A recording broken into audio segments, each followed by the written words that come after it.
What's up guys? So today's video is all about the glutes, and I titled this video Bulletproofing Your Backside. So I wanted to speak about not only how we fully develop and strengthen the glutes, but why we need to also. So we'll be looking at it from an injury prevention and a performance enhancing perspective also. So when we speak about the glutes, we're talking about glute max, glute medius and glute minimus, and collectively they are referred to as the glutes.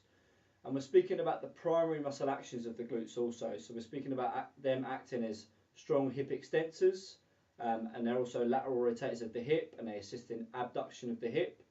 And they're also strong posterior tilters of the pelvis, so they help bring our pelvis back underneath ourselves.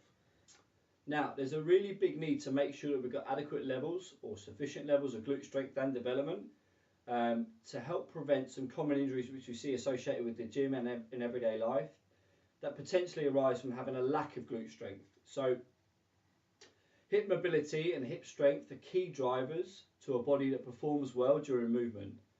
So what tends to happen is when we lack strength somewhere, and obviously in this video we're speaking about the glutes, is we can develop some dysfunctional patterns of movement that kind of increase your risk of injury, and it stops you from performing optimally.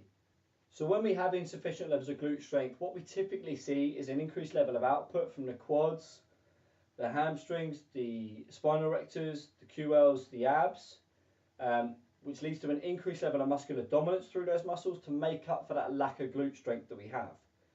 And that can sometimes manifest itself as kind of a postural distortion. So a really common one is for people to end up in that really extended position or that really anterior tilt of the pelvis. So the pull of their hip flexors and their spinal rectors outweighs the strength or the pull of their glutes and their abs that leads to that anterior tilt of the pelvis. And that position, that really extended position, causes a lot of issues with people's squat and deadlift, but also their just general occurrence of back pain. So the better or the more neutral position, whatever neutral is, you can get your pelvis in, the better it's going to be for your long-term back health.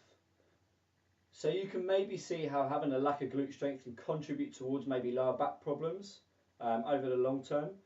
But also because of the connections that the glutes have in other areas of the body, they also play a really key role in foot, ankle and knee mechanics also.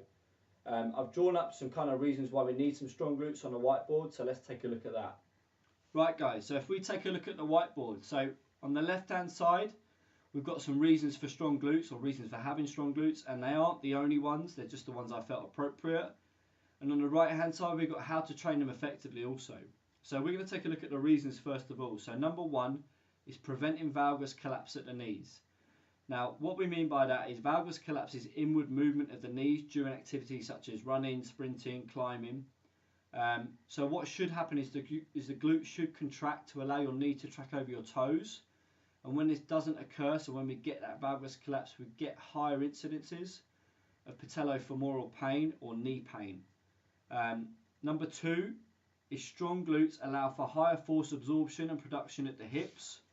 So what we mean by that is that we want to get more production of force at the hips and probably less at other less stable joints, for example the knee and the lower back, which are two joints above and below the hips, which typically get a beating also.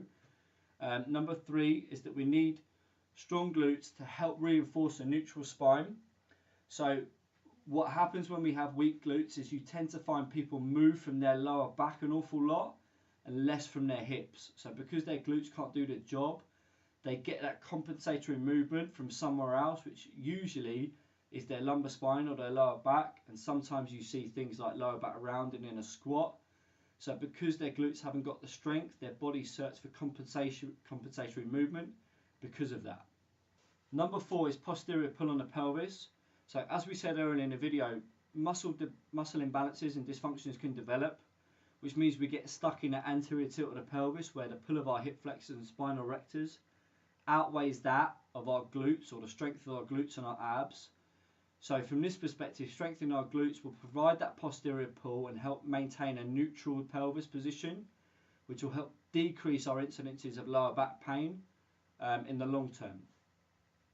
So if we take a look now at how to train them effectively, what we're speaking about here is being able to overload them in the strongest position which is at close to or in full hip extension. So the mistake people make is sometimes they assume that just by squatting and deadlifting they've got all their bases covered with regards to their glute development, when in reality they're probably missing a trick here. So squatting and deadlifting are fantastic, but they're both examples of vertical loaded exercises which typically don't stress the glutes in their strongest position.